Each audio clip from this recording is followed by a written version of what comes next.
Nakita ko mga video. Kahapon may hinukay sa sementeryo. Eh natural, marami talaga buto ron. May buto doon kasi doon sa wala sila may nakuhang buto, kaya buto ng hayop. Diba doon sa lawa? Out of 91 bones. Oo. Anim ang buto daw ng tao pa. Eh hindi pa natin alam kung sa tao nga yun. Hip bone daw eh. Eh pero ngayon may bago ba? Eh sabi. May nakuha na naman daw ng mga buto. Ni Secretary Remulla. Nako. Ang kanyang sabi, merong sako na nakuha na may buto ng tao. So tukoy talaga. Buto ng tao. Na DNA nila tawagan. Hindi ko nga alam kung naging expert na siya sa mga buto. Samantalang, di ba, nung ipakita, ganun yun din ang sinabi nila noon. Nung nakakita sila ng unang sako, di ba? Andyan na yung mga buto ng tao.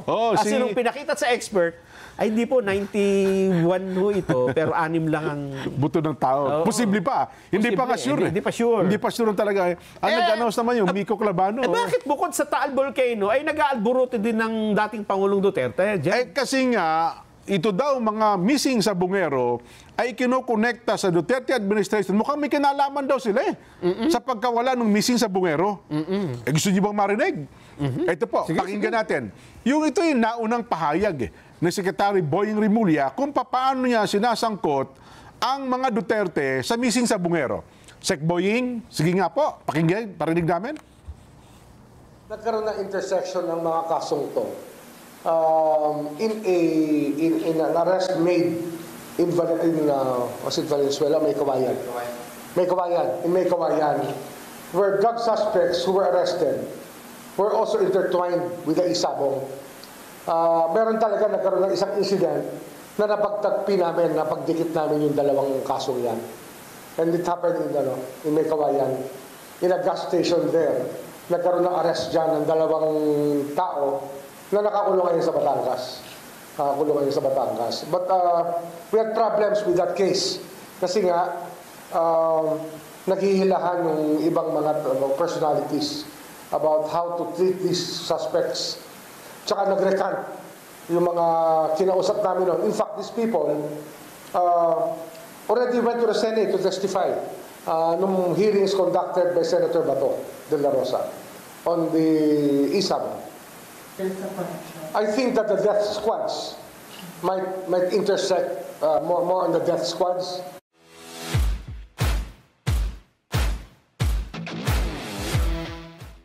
With the drug war and with the Isabong. Same, may mga taong parehong involved sa pagpatay ng tao sa drug war at sa Isabong. Anong masasabi mo?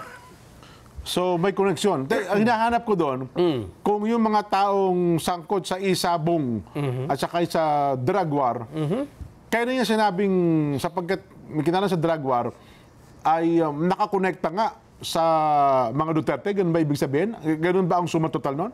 1 plus 1 plus 1 plus 1 plus 1 equals Duterte? Ganun ba ibig sabihin? Ang gusto niya sabihin dito, Jen, yung mga hinuhukay nilang buto ngayon, ay either yan nawawalang sa Bungero o napatay sa war on drugs. Kapag ka napatay sa war on drugs, ay di kay Duterte. Doon niya kinokonekta? Oo. Kaya sila naguhukay ngayon, hindi na lang dahil sa nawawalang sa Bungero. Naghahanap sila ng ebidensya na ibibigay sa ICC. Hindi ba? Talagang talagang malawak ang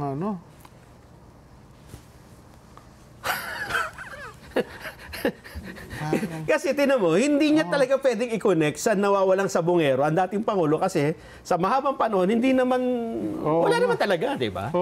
Pero yung mga nahuhukay, eto sa analysis ko lang ito, pero yung mga nahuhukay na, halimbawa, ginawa nila yan, DNA testing dyan.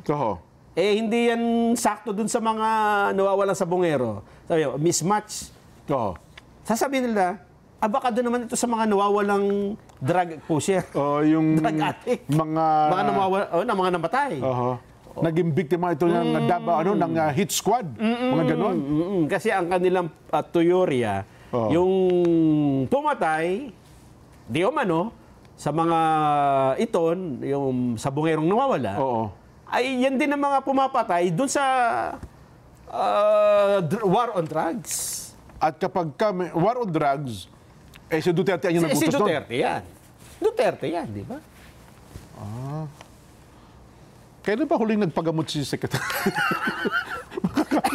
Baka kasi dahil dyan. Ano sabi ng Pangulo? Ang dahil dyan, ito palang sitwasyong ito palang mga pahayag nito Secretary Boying, ay sinabi daw ni BP Inday Sara. Sinabi daw ni BP Inday Sara sa dating Pangulong Rodrigo Duterte. Sige nga, pakinggan natin. BP Inday, anong reaksyon ng dating Pangulong Digong nung sinabi mo ang mga binabanggit na ito ni Secretary Boying? And then binalitaan ko siya about sa mga missing sa Bungeros case. And then ang sabi niya, and then sinabihan ko siya na there is an attempt to link him to the missing sa Bungeros case. So sabi niya that is preposterous. Yeah. That is preposterous. Ano sabi? Preposterous. Ang banggit sa kanya ay may attempt na nililink ka. missing sa Bungero. Yes. Ang sabi ng dating Pangulo ay that is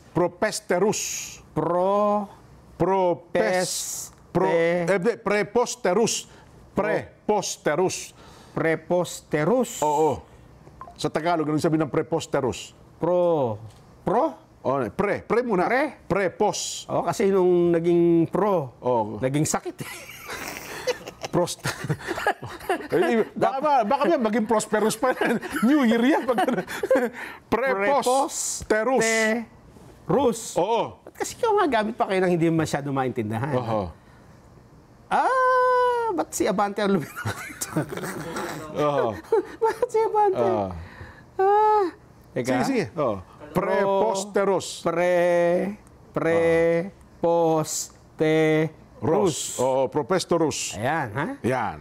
That's a strong word. Huh? Ba? Pati yung nagulat, That's a strong word. It means something is utterly absurd. Absurd. Ridiculous. Or contrary to reason. Ayun. In Tagalog, translate mo sa Tagalog, Yung utterly absurd ay tahasang, ano ba absurd? Parang hindi siya magandang tingnan, makapakinggan, yung ridiculous, ito yung kalokohan. Yung contrary to reason, ay taliwas ito sa tamang taliwas sa katotohanan. Ayun.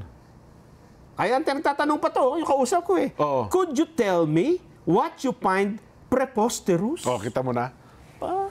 I'm here to help and understanding your perspective is the first step. Nangamba yung kausap ko dito Akala meron akong kaaway. Bakit sino sinasabihin mo ng preposterous? That's a strong word. Ayun. Kakaiba nga pa ng salita yan. Hindi mo, kasi kaya natin ito hindi masyadong nagagamit.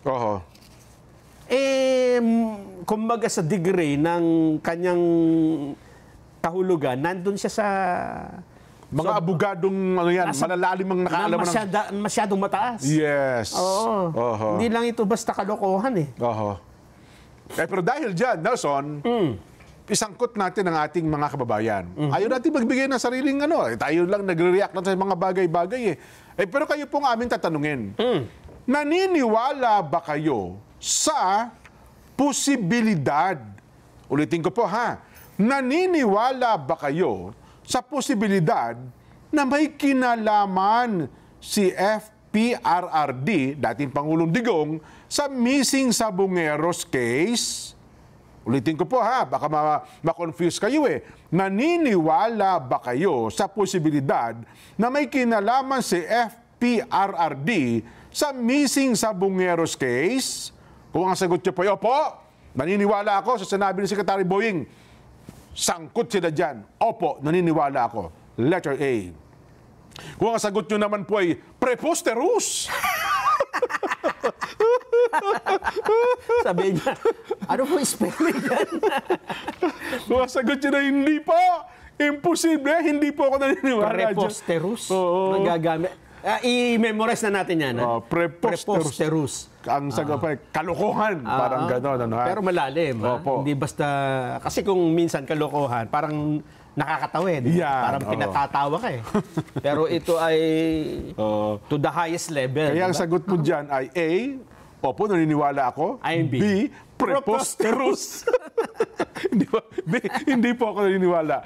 May paraan tayo ng pagsagot sa ating Yung Vox Populi, ha? magsasagot ng preposterus, Oo. ilalagay niyo yung salitang yun, ha? Dapat po tama ang spelling, tama ha? ang spelling. Pagka mali po spelling, hindi na mababasahin. Pasensya na kayo. Prostaterus, ha? Wrong spelling, wrong, ha? Pag